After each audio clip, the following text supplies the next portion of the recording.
We interrupt this program to bring you an important Wayfair message. Wayfair's got style tips for every home. This is Nicole Byer, helping you make those rooms flyer. Today's style tip: when it comes to making a statement, treat bold patterns like neutrals. Go wild! Like an untamed animal print area rug under a rustic farmhouse table from Wayfair.com. Ooh, fierce! This has been your Wayfair style tip to keep those interiors superior. Wayfair, every style, every home. This is an ad by BetterHelp. BetterHelp recently surveyed over 16,000 people and found that while 75% of people believe it's wise to seek support, only 27% of Americans are in therapy, and people stay silent to avoid being judged. BetterHelp has over 10 years of experience matching you with the right therapist. Because we're all better with help. Visit BetterHelp.com/stopthestigma for their first ever State of Stigma report, the latest in mental health research. This is VSiN By The Books on VSiN, the sports betting network.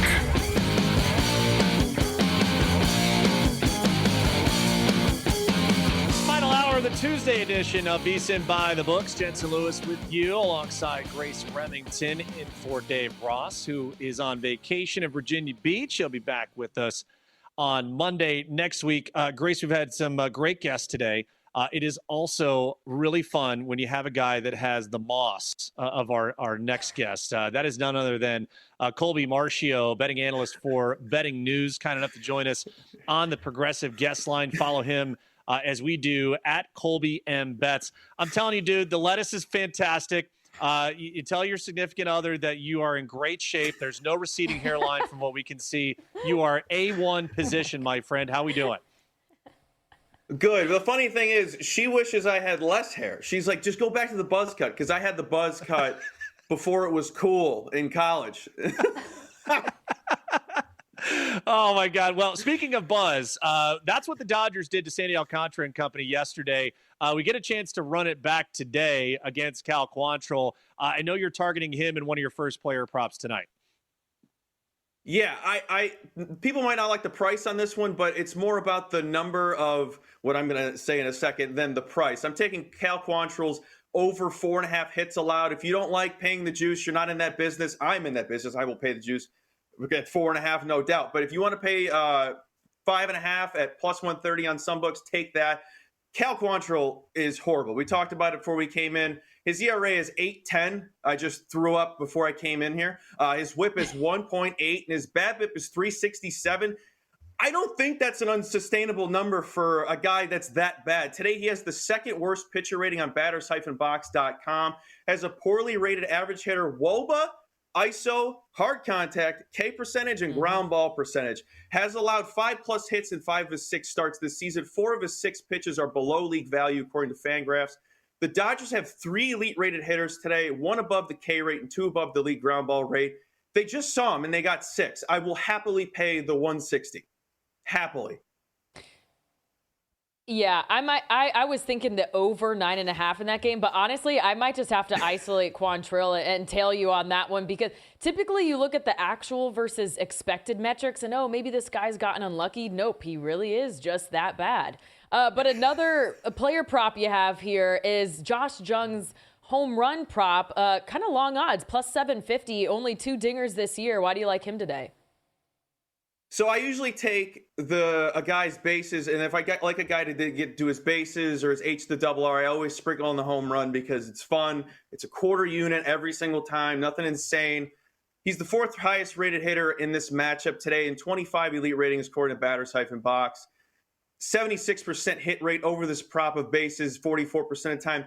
Home run 8%. Now you're only like, that's like the least sexy number you could have thrown out there for percentage trend-wise, but has gone over this basis prop in his last 5 of his last 10, going up against Lucas Giolito, who just came off his first start since October 2023, has a poor pitcher rating today, has a poorly rated average hitter matchup, ISO, WOBA, hard contact, ground ball rate.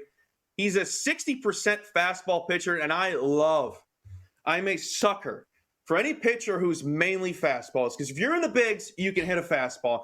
Josh Jung, among the other elite-rated Texas Rangers today, had the best matchup against those pitches.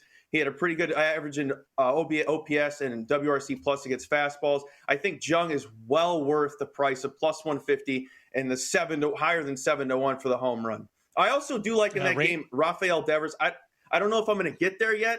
I do like his bases, home run. His trends are awesome. 42 elite ratings at home, 67% hit rate, 38% 2 hits, over 1.5 bases 52% of the time, over 1.5 H to double R 60%, and matches up extremely well against Eovaldi. So I may add Devers. Speaking of that game, I may add Devers to that card. Yeah, I love to see it. The Red Sox even money tonight at Fenway Park against Nathan Eovaldi. Also the changeups from Giolito. As someone who has pitched there in Fenway, better get the ball in because the righties will be swinging, gripping, and ripping for the Green Monster. Speaking of a Green Monster, let's go to Sacramento. Colby, we don't normally endorse a blind tail, but death taxes in the over in Sacramento has been a rallying cry here for us on the morning show.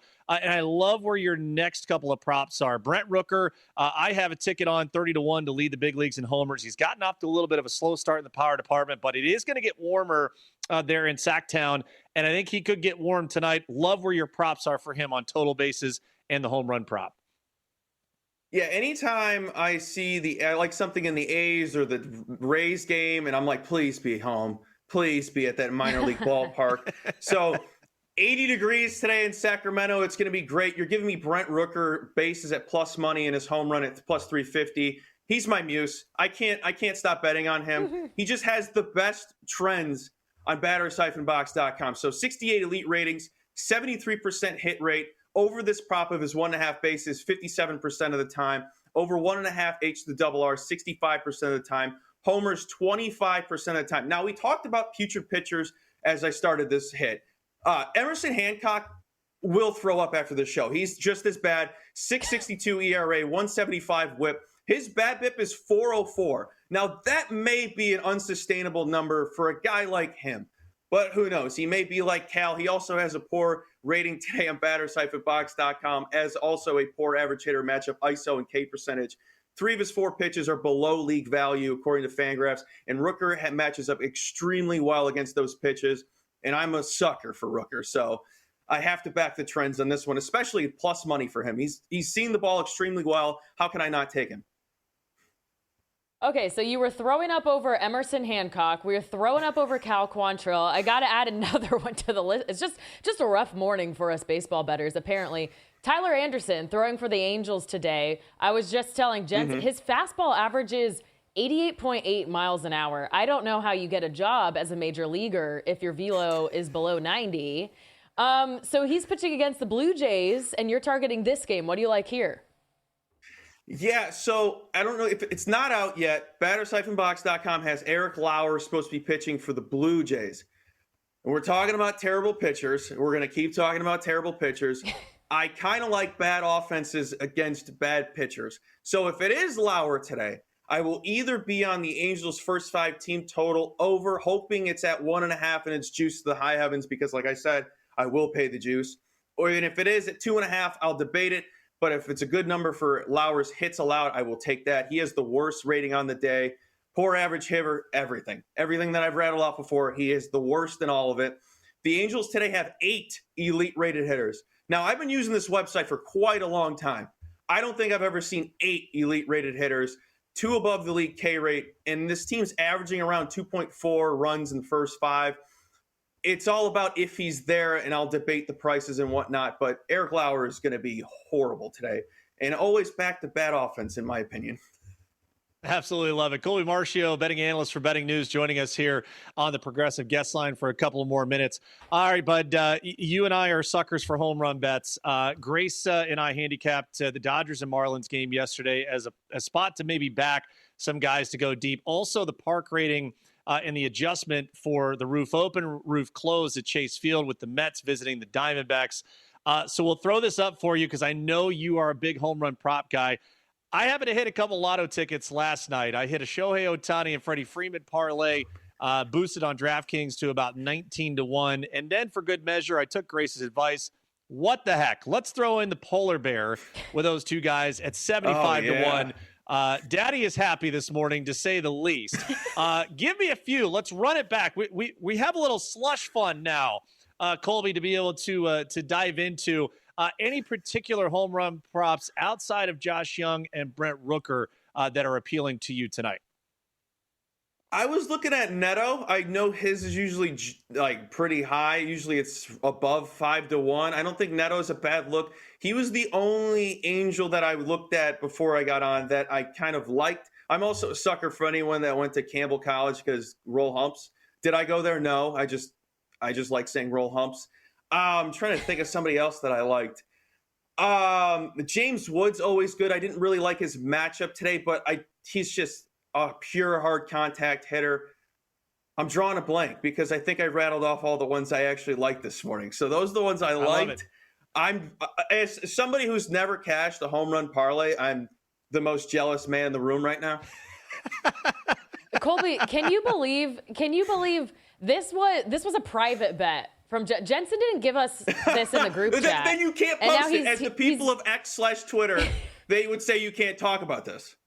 You can't humbly brag about a play you didn't post. If we're on a betting show talking about these games, capping them together, and we're on the same side, and he's taking some, you gotta give me a little hint.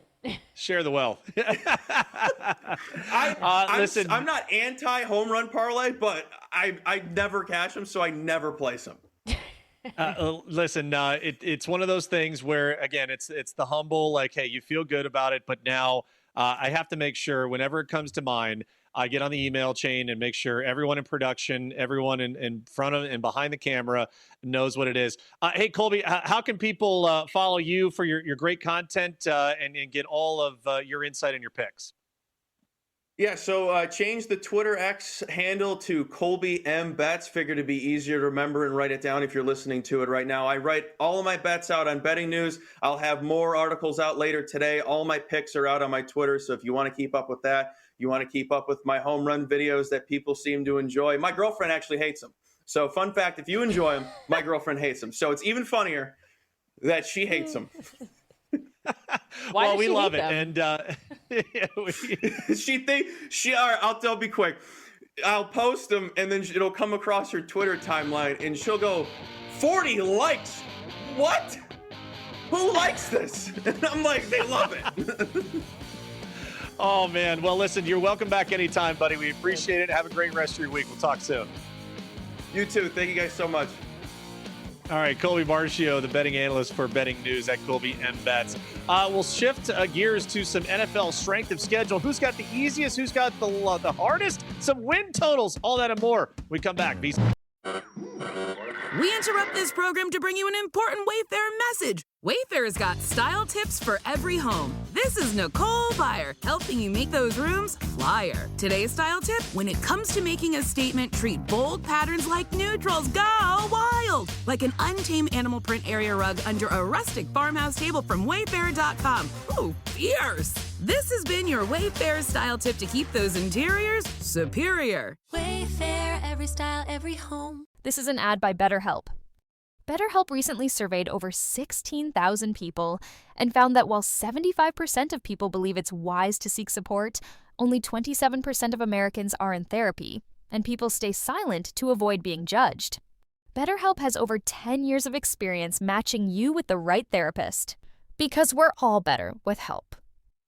Visit BetterHelp.com/stopthestigma for their first ever State of Stigma report, the latest in mental health research.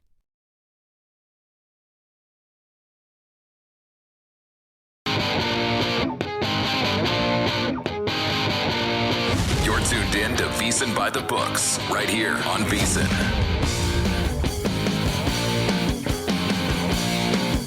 Awesome to have Colby Marchio, betting analyst for Betting News, on with us in the previous segment. If you have not followed him for his content, particularly his home run videos, now all of a sudden, Grace, we know why. Perhaps his girlfriend needs to step away.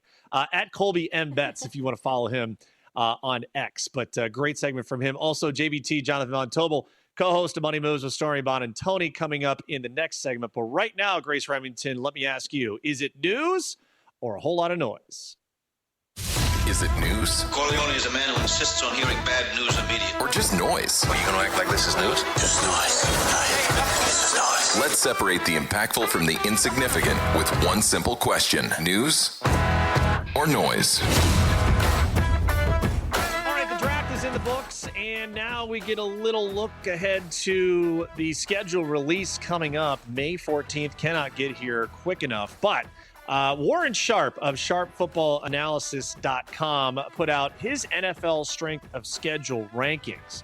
The top 5 easiest are the 49ers, Patriots, Saints, Falcons, and Bills. His top 5 hardest are the Vikings, the Eagles, Lions, Browns, and Giants. Okay, we don't have the official schedule release just yet, but we do know the opponents.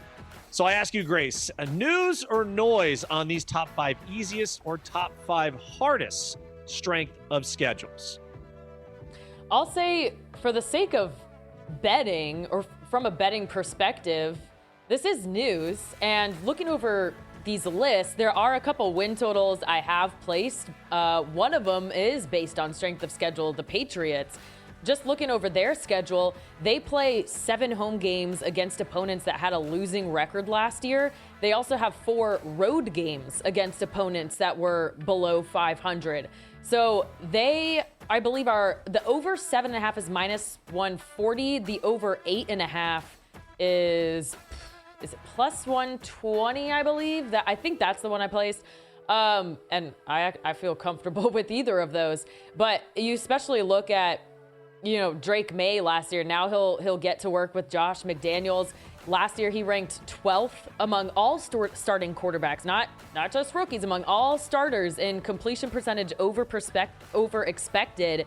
He averaged 8.8 yards a carry, so he's dangerous on the ground. They're getting an upgrade in head coaching. They upgraded the offensive line, so I really like the Patriots this year. The top 5 hardest strength of schedules. So I also wagered on the Giants to go over their 5.5 wins at plus 125.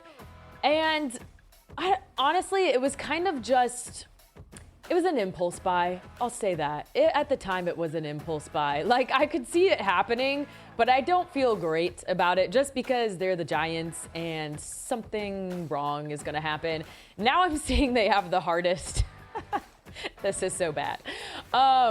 But yeah, they play in one of the toughest divisions with the Super Bowl champs and the Commanders, who came pretty close, and the Cowboys, who will maybe be competitive.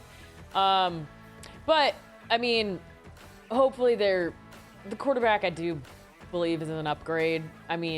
Whether it's Russell Wilson, Jameis at least is going to be exciting. He could throw 4 touchdowns and 4 interceptions in a game, but hey, at least he gives you a chance. I really like Jackson Dart. So, hey, maybe it'll work out for me. The Vikings, though, having the 5th hardest, their win total makes a bit more sense now. 8.5 wins is the line after a 14-win season. They have the talent to go over that, but they have one of the hardest strength of schedules out there. Of course, the NFC North is already so difficult. Then they have to play the NFC East. They also play the AFC North. So the I know a lot of people like the Vikings over. That's one I'm staying off of just because of the schedule. So that actually makes the segment news, very much news. All right, I like it. I focused a bit more on the easiest schedules, just seeing, obviously, as we know, incredibly difficult to win week in and week out in the NFL. The Niners really intrigued me. Again, one of the more competitive divisions there, Grace, in the NFC West, knowing what the Rams will bring back this year. The Seahawks, intrigued to see now what Sam Darnold will do at the helm. More weapons now in tow. The Cardinals a year better, so that division is going to be a headache for everyone involved. Brock Purdy, 11-6 on the road when he starts. And so something to factor in. I believe the opponent's average for the Niners schedule is right around, for their win total, just a tick under 8. So looking at 10.5, if that's where we can get it. On DraftKings right now, San Francisco to go over 10.5 is plus 110. That was a bit appealing to me. And I think that I may end up looking at that as we get to the coming weeks and once the schedule is officially released, to see how front-loaded perhaps that divisional schedule is. I also went to the Falcons at 7.5. And yes, the first full season that we'll get Michael Penix Jr. getting going there. Projected around, I believe, 8.5 wins. I think their win total, as I see it here on DraftKings, is 7.5. The over on 7.5 is minus $1.20, so still pretty appetizing for me. Listen, again, when you've got the AFC South and the NFC East on your schedule, that is an opponent win total average right around 8. Non-divisional games, including the Bears, the Raiders, and the Saints. Could be some sneaky wins there for the Falcons, depending on what portion of that schedule they may be in. So I did like that.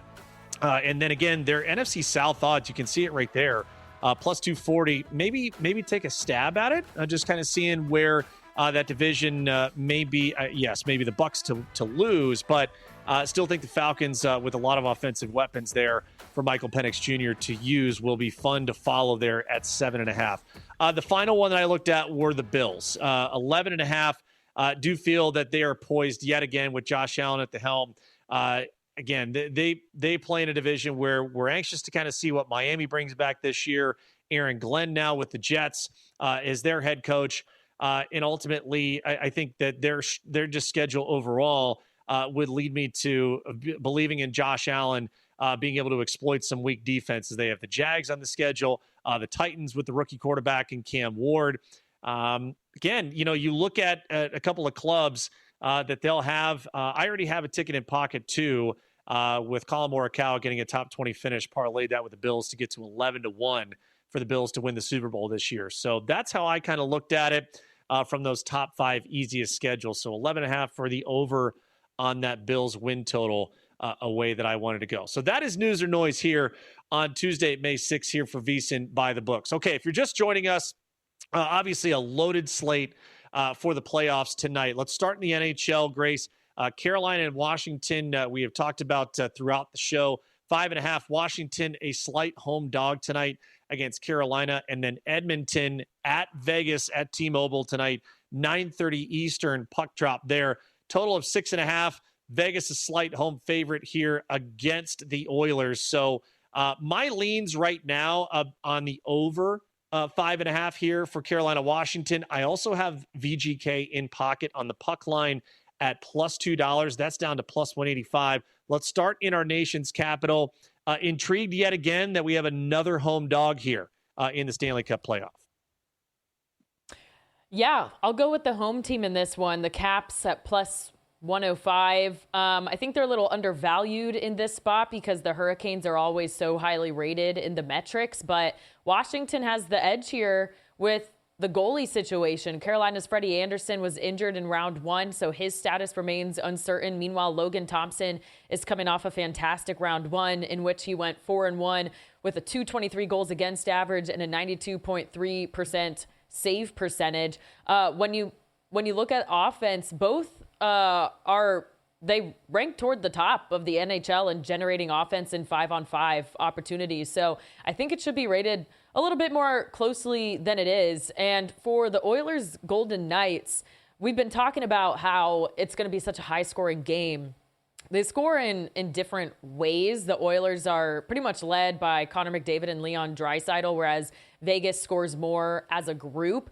But both goalies have a little bit of questions here. Edmonton made the move from Skinner to Pickard in the round 1 series against LA after they went down 0-2. He was able to pick up 4 wins, but he had a save percentage of 89.3% and a 2.93 goals against average. Meanwhile, Vegas's Adin Hill got pulled once in the previous series, and his 88% save percentage is even worse than Pickard, who's supposed to be the upgrade for the Oilers. So it makes sense why that's a higher total. I think a fun way to play the total is the over 1.5 goals in the first period. I'm a big fan of first quarter, first half, first period bets. So I think that's the way I'll try to play this one tonight. Absolutely love it. And the betting splits for those you can get at VSiN.com. And right now running a promo for access to all those numbers. Again, normally $240, now just $199 for 14 months. We get you a couple of extra months free there. Access for less than 50 cents a day when you use promo code PRO. Again, go to VSiN.com/subscribe and use promo code PRO to lock in 14 months of VSiN Pro for just $199. Jonathan Von Tobel joins us next to break down all things NBA when you come back on VSiN by the Books.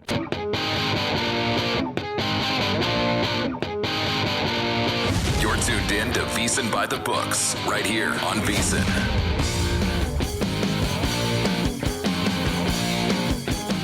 It has been an unbelievable NBA postseason thus far. Jensen Lewis, Grace Remington with you here on VSiN by the Books. Always great to catch up with our great friend here at VSiN, co-host of Money Moves with Stormy Bonatani. He is none other than Jonathan Von Tobel. Joins us on the Progressive Guest Line. You can follow him at MeJVT as we do. Jonathan, it's been phenomenal not only to listen to you and Stormy break down this NBA postseason, but you got a fabulous article up on VSiN.com right now about home court advantage, or I guess I should say the lack thereof this postseason. How has that played out in your handicapping thus far? Well, that's what I thought was interesting. So last night, obviously, the headliner is going to be the two road teams as part of 3 road teams in the second round that have gone out there as big underdogs, right, and won these games outright to open up the series. But if you actually extend back a little bit, Jensen, what's interesting is road teams are now on a nice little 6-2 straight up, 7-1 ATS run over the last 8 postseason games. For the entire postseason, home teams are just 25-21 straight up, but road teams are 24-21-1 against the spread.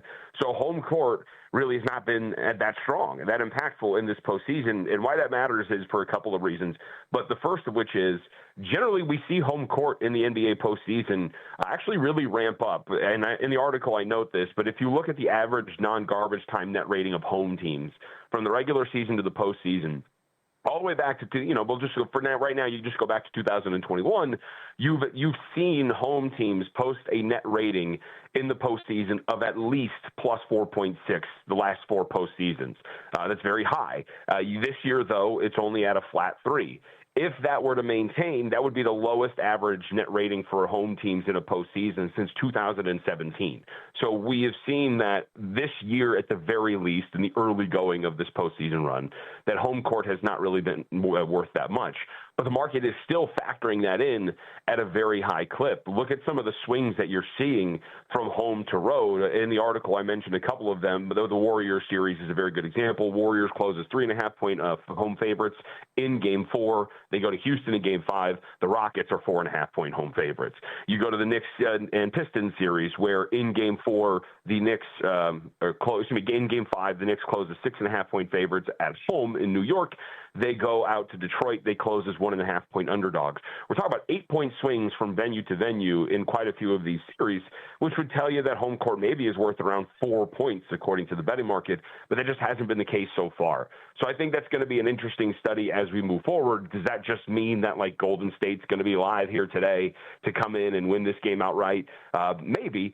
Or maybe just this is a blip on the radar in the early portion of the year. But so far, these home teams have been overvalued, and you have had a little bit of success going against them, especially in this recent stretch. I'm going to be very fascinated to see if home court fixes itself here as we grow the sample size of data in the postseason.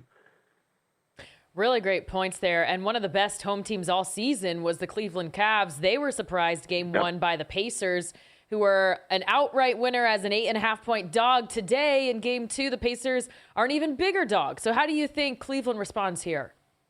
Yeah, I mean, it's playing better defensively might be one, but I think the worrisome part about this, Grace, is I'm sure Jensen is maybe nibbling at his fingernails here, is that they're beat up. They're actually really injured.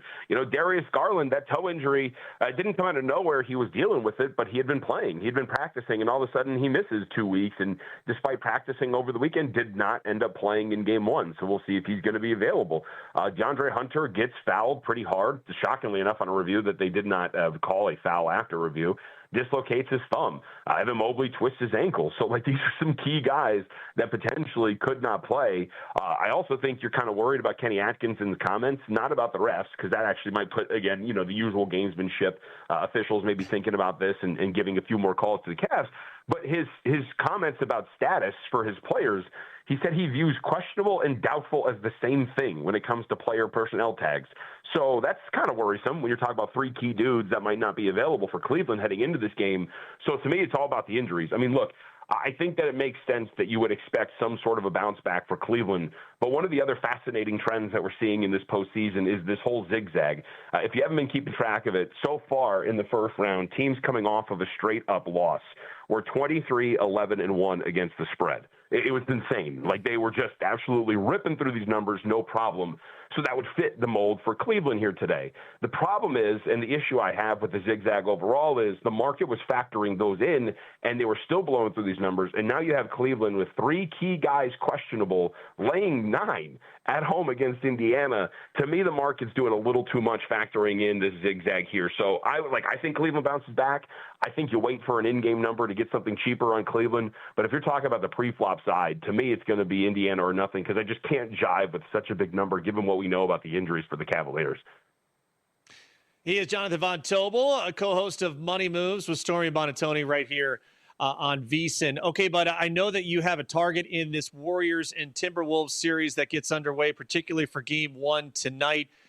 We would expect the physicality to be a central narrative, too, considering also where the characters are that are involved. I've said it for weeks. You came on with Dave and I and talked about how the Timberwolves would be that team in the Western Conference that could really make a run. Your assessment of this series as it gets underway in the Twin Cities tonight? For the series as a whole, look, I'm going to still continue to be on this train. I think Minnesota is. So I keep making this reference. Grace might get it because she's kind of on my wavelength here. I don't know if she will or not. But I keep going with Jensen with the comp of Pokemon, right? Where, you have these evolutions for Pokemon. And what I keep saying is Houston is Charmander, but Minnesota is Charizard.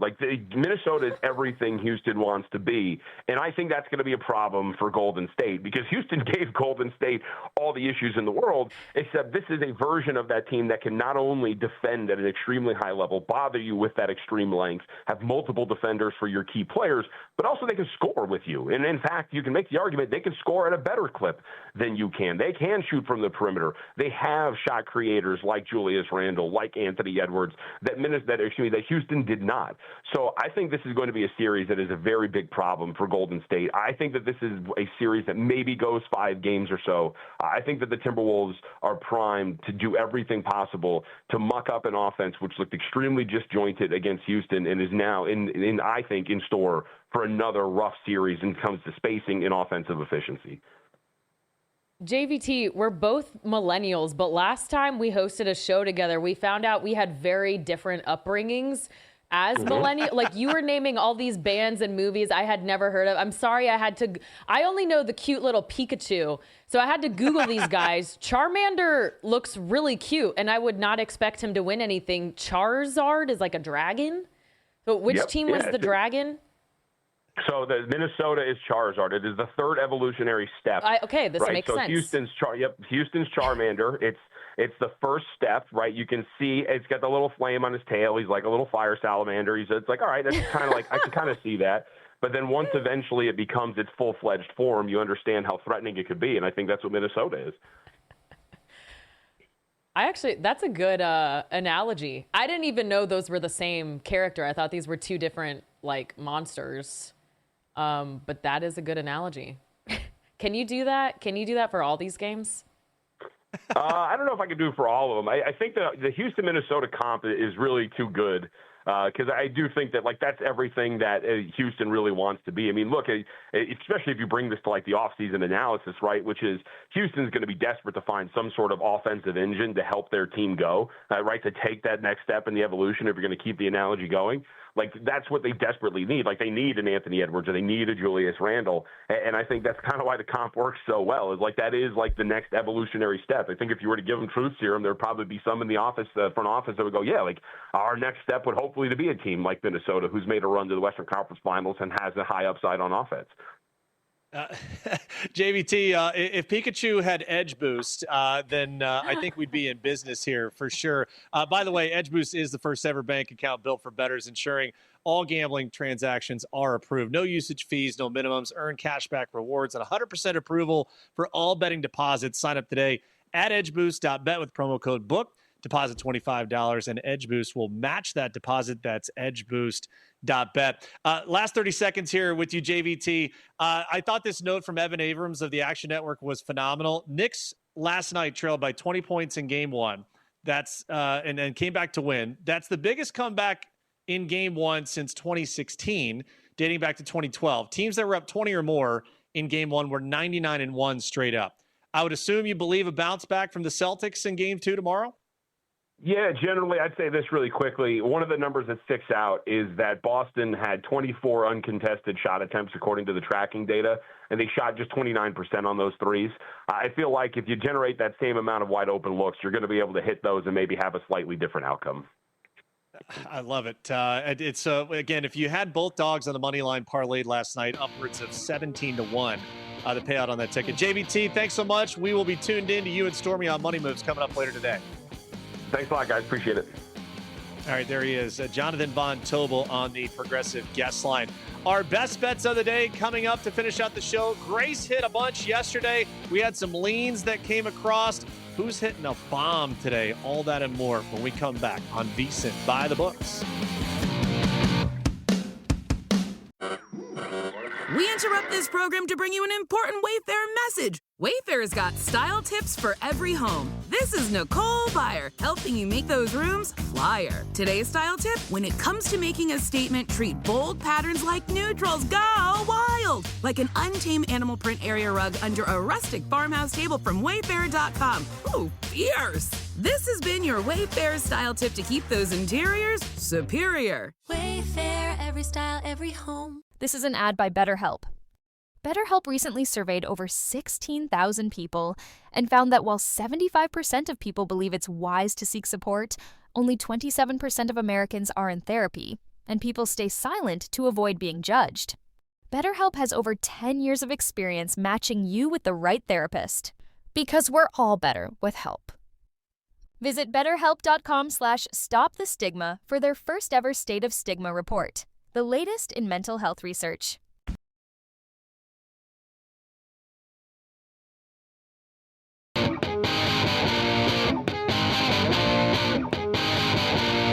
You're tuned in to VSiN By The Books, right here on VSiN.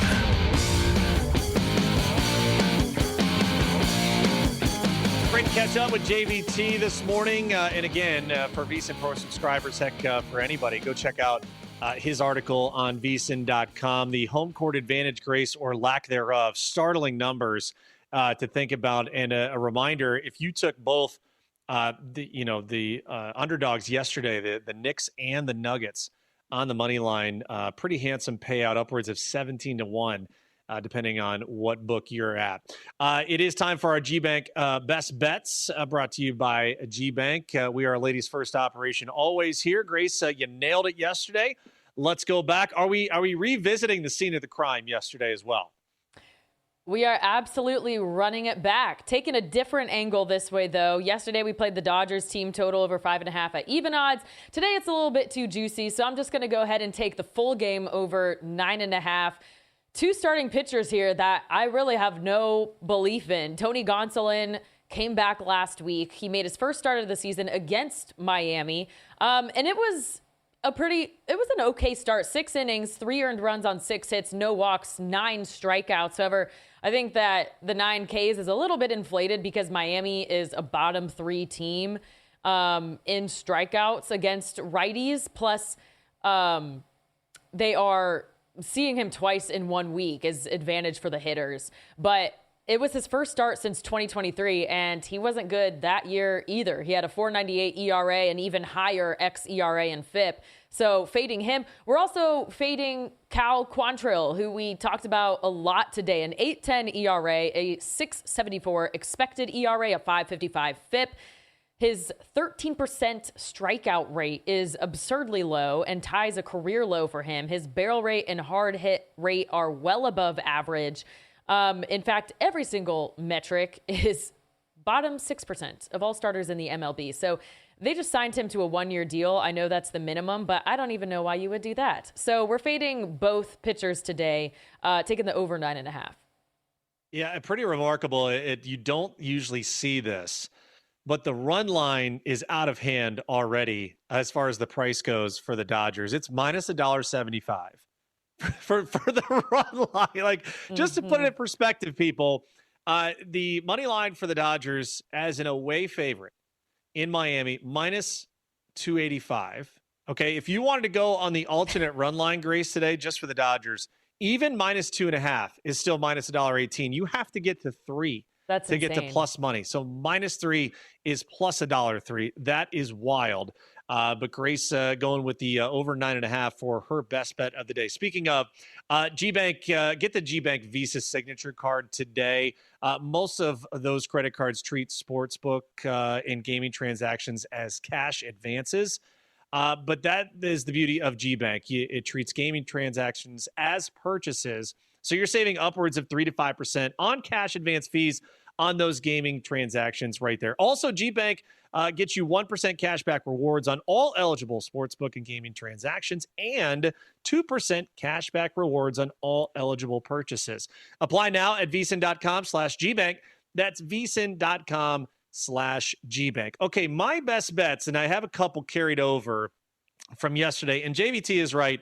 I am having a little trepidation about my 9.5 on the Cavaliers spread with the injury issues and potential for Evan Mobley and or Hunter to be out, and DeAndre Hunter to be out for the Cavaliers against the Pacers in Game 2 tonight. However, I'm locked in. I'll stay with it. I liked it yesterday. I'll stay with it. Cavs minus 9.5 on the ice tonight. I did go Golden Knights minus 1.5, so I took the puck line plus 200 there against the Oilers. Grace, I do think we're going to get some fireworks for sure. And our colleague Stormy Bonatoni, Grace, will be on the sidelines doing the sideline reporting for Game 1 and Game 2. So shout out Stormy. You'll catch her on the call tonight and for Game 2. So again, VGK at home, you gave some of the metrics. I think it bears repeating. Anxious to see how the goaltending plays out here for both sides. The change for the Oilers gets them 4 straight wins and into this second round, and Aiden Hill has been pretty solid overall for VGK, but I do like the multi-puck victory here for VGK. Tomorrow, the Stars and the Jets get underway, and Grace, I grabbed this under at 5.5 at even money. I do think that we get a resurgence here from Connor Hellebuck. And I know we talked with Paul Caponegri earlier in the show. I think he also kind of sides with us and looking at maybe we do get some positive regression with Connor Hellebuck, and he does get the home advantage where he has been actually better. It hasn't been stellar, okay, for a guy who's going to run away with the Vezina. But I do like the under 5.5 there at even money. So those are my best bets today and tomorrow for both the NBA and the NHL. Let me run it back to our MLB slate today. And for people just tuning in, we do have a day traditional doubleheader as the Guardians and the Nationals got rained out yesterday. So they will play a pair of games beginning at 3:35 Eastern. Anything else, either from a pitching perspective or overall for the slate, Grace, that jumped out to you for our day in Major League Baseball? You know what? I think I'm going to go back to Arizona, and I'll probably wager on the over 9 in that game as well. You look at David Peterson, he has a 3.06 ERA, but a 4.44 expected ERA. So he's due some negative regression. And then Zach Gallen also isn't having the kind of season we're used to seeing from him. A 4.93 ERA. The expected is a little better, 3.8, but the FIP, 4.3. So he's not having the best season either. A high walk rate, almost 11% for him, and a high barrel and hard hit rate too. Their bullpens are a little tired as well. Plus, last night, I'm just going to blame it on this. So last night I took the over 9.5. It finished at 9. They closed the roof, and typically the roof is open anytime it's below 100 degrees, which is absurd because I'm pretty sure the the rule for the roofs in Florida and Texas are like 75 degrees. So people in Phoenix are just built different. But the 20-degree change in temperature, can move the baseball if it's hit in the air several feet. I believe it's 6 feet per 20-degree change. So I honestly couldn't watch the game last night, so I'm not sure where we missed the runs, but either side had 6 men left on base, and I'm just going to blame the closed roof for me not getting that 10th run. But tonight, they have confirmed the roof will be open. So expecting some negative regression from the pitchers here, plus a little hitting boost due to the weather. I like the over 9 in Phoenix. All right, price at a minus $1.10 on DraftKings right now. As you mentioned, David Peterson and Zach Gallen. Diamondbacks a little bit of a home favorite here, minus $1.12 in the Mets, minus $1.08. Running through just kind of the rest here, I'm still blown away by that Dodger run line. It is ridiculous to even have that almost to be $2 the way to go. Again, when you look at bad pitching, and Miami has been in overs paradise, regardless of if they've been home or away. Dodgers nearly a $3 favorite on the money line. Let me shift to the Atlanta Braves and the Cincinnati Reds. Yesterday, A.J. Smith-Shawver, a no-hitter through 7 innings, loses it in 8, but was a fabulous pitching performance. Braves have kind of righted the ship here a little bit, and I wouldn't mind seeing people go back to the run line here. No official play just yet from me. But Grace, targeting that run line at even money, looking at the matchup tonight, it's an intriguing one if you're looking at Chris Sale and Andrew Abbott. And again, a lot of this predicated on a massive home favorite. Can't really lay that home money line, but the Braves and the run line might be an angle tonight. Yeah, people are talking about how Chris Sale has a high ERA. It's above 4, but he's gotten unlucky. He should be due some positive regression here. The expected ERA is 3.32, and the FIP is the same number. He's still maintaining a high strikeout rate like he always has. He has a very low walk rate of 5.7% and a really low hard hit rate. So I think the results should follow him pretty soon. The Braves, and you mentioned it, the Braves offense, we have seen them start to come back in these last few weeks. So I think the run line, that's a good bet right there. I love it. And listen, it has been a fabulous couple of days with you on the show here. Really appreciate you jumping on. All the best. And again, for people just joining us, we will hear your British accent at some point, yes. And we'll put it up next to Billy Body for him. Bring me back on, his, so he can grade me before the showtime. We'll get his evaluation for sure. Listen, all the best. Great to have you with us. Keep it locked here at VSiN and on SiriusXM channel 158. Up next, VSiN here, a numbers game. Gil Alexander, Kelly Bidlin. They have Paul Carr on to handicap the Champions League. And then again, money moves after them with Stormy Bonatoni and JVT at noon Eastern, followed by Prop Points. Nick Whalen and Jeff Erickson will have you 2 to 3 p.m. Eastern. Keith Irizarry joins me tomorrow. More VSiN by the books when we come back on a hump day. It is VSiN, the Sports Betting Network. We interrupt this program to bring you an important Wayfair message. Wayfair's got style tips for every home. This is Nicole Byer, helping you make those rooms flyer. Today's style tip: when it comes to making a statement, treat bold patterns like neutrals. Go wild! Like an untamed animal print area rug under a rustic farmhouse table from Wayfair.com. Ooh, fierce! This has been your Wayfair style tip to keep those interiors superior. Wayfair, every style, every home. This is an ad by BetterHelp. BetterHelp recently surveyed over 16,000 people and found that while 75% of people believe it's wise to seek support, only 27% of Americans are in therapy, and people stay silent to avoid being judged. BetterHelp has over 10 years of experience matching you with the right therapist. Because we're all better with help. Visit BetterHelp.com/StopTheStigma for their first ever State of Stigma report, the latest in mental health research.